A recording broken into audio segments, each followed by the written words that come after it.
Scott with the man's mental load. Look at this guy. He's all stressed out. You know, over the last couple of years, we've been hearing about all these new terms: toxic masculinity, the inner child, codependency, mindfulness, emotional overload, toxic masculinity, emotional backlash. So let's comment on this a minute. For many years, women have been telling men, open up, share your feelings, share your emotions. You know, you're just so closed. And, you know, I want to get to know, I want to.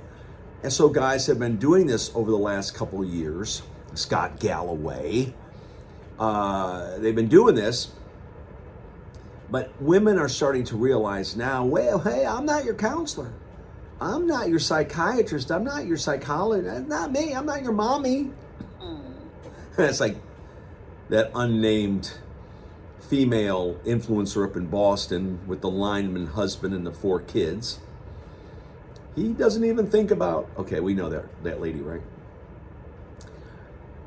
But the latest thing now about women asking men to open up, and now women are backlashing on it. They don't want to hear how we feel. They don't want to listen to us about our emotions. And so Scott Galloway, no wonder why guys are in their basements not asking women out. Because if guys are supposed to be talking to women about, you know, I mean, it's not just this outer shell, right? You know, we have feelings, we have emotions, we have favorite colors, but they don't want to hear that. Listen to Fresh and Fit. Listen to the Better Bachelor podcast. Listen to the Whatever podcast.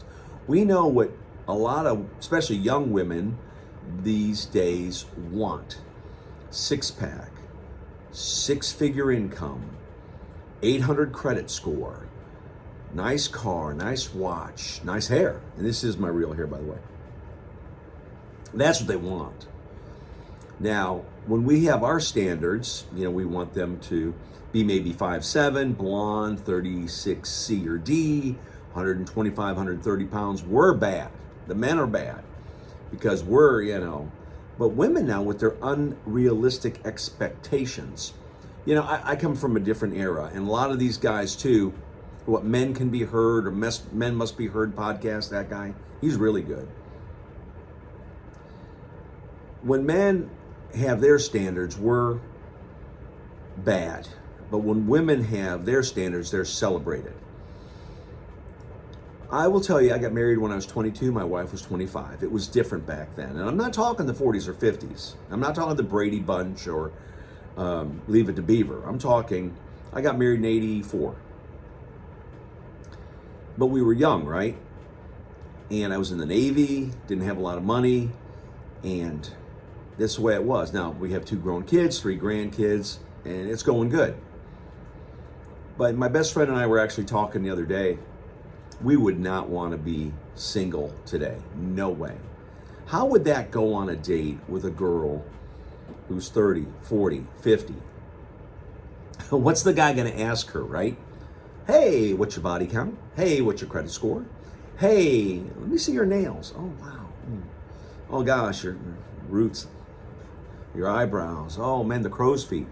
You know, what is a guy going to say to a girl, right? But we know what the girl's going to be doing.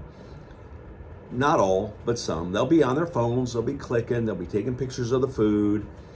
They'll be Instagramming. They'll be TikToking and all this kind of stuff.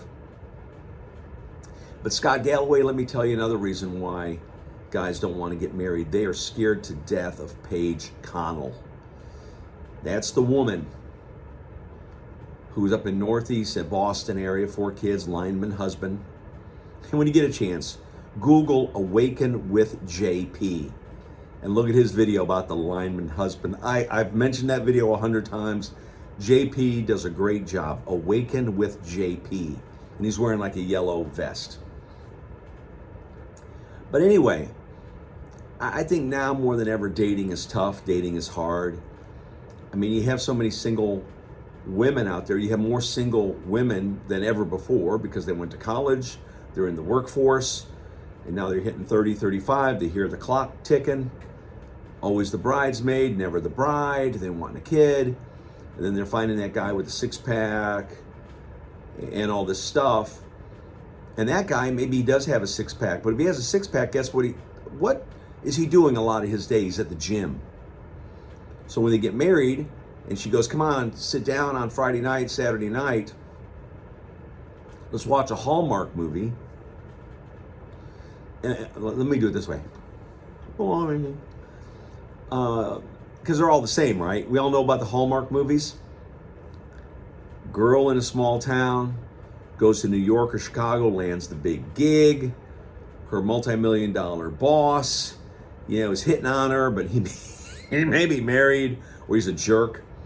And then she gets a call from her dad back in small town Illinois. It's the Blueberry Festival. Everybody quits. She's got to go home and pick the blueberries. And she goes driving by the fire station, and there's the rugged jaw, the guy driving the pickup truck. And maybe he's the assistant fire chief or the fire chief or maybe the mayor or the police chief. But that rugged jaw. And man, he's like 6'2", a little bit of, And, oh, hey, Bill, hey, Caitlin. And, oh, I remember high school and you this and I that. And then, of course, the guy flies down in the G550 from New York. Hey, Caitlin, when are you coming back to work? Oh, I've fallen in love with this guy. And most guys don't want to sit there and watch the Hallmark movies because they're all the same, right? So the point of this kind of video today is, this emotional strain. And Paige Connell talks about the mental load, where she's got to think about the online school forms, and she's got to think about the underwear that's got holes in it, and she's got to think about doing the Christmas cards, and she's got to think about the Christmas parties, and she's got to think about the Christmas presents. And I get it. I get you 100%, lady. Guys don't want to think about that stuff. Guys, we want to think about the Jaguars that are doing very good this year. But the guys have a mental load too. I'm a U.S. Navy veteran. And a lot of veterans have PTSD. They have issues they're dealing with. And now you got a nagging, complaining, fault-finding, Monday morning quarterbacking wife you got to deal with. And I'm sick and tired of hearing this thing that guys are saying they just want to come home and have peace. You see this on the internet, you see it on Facebook or all these things. Guys want peace. Well, listen, buddy, if you want peace, don't get married and have kids, because you won't have peace. When you walk in that door, she's going to have a to-do list for you. You're going to have to take Timmy to ball. You're going to have to take Brittany to ballet. You're going to have to take Atlas to the bounce area. There's always a birthday party every weekend. So guys, you're not going to have peace. You're not going to have true peace. Now, if your definition of peace is walking in the house and being able to flip on NFL ticket and having a Stouffer French bread pizza, having a Dr. Pepper, stay single, man. Don't get married, because your peace will be gone. But about this guy, this picture of this guy that I saw about his emotional overload, I saw a video the other day that guys are like the emotional regulator for women. If it's menopause or their periods or just their hormones, estrogen, progesterone, or just life. The guy is like the emotional regulator for her. But again, you got to go back to that woman's life. Was her biological father in the home? So did she just see her mom as the single mom having to do all these things? That's the thing about Paige Connell, this mental load chick. If you look at her bio, her parents were what? Wait for it, divorced. So my gut tells me, and I may be wrong, Paige Connell, tell me if I'm wrong, you saw your mom being a single mom. And you saw the hardship and the struggle, and you got all this crap in you. And I think I heard Paige Connell one time, my mom never had my brothers do anything. It was always the women. Society.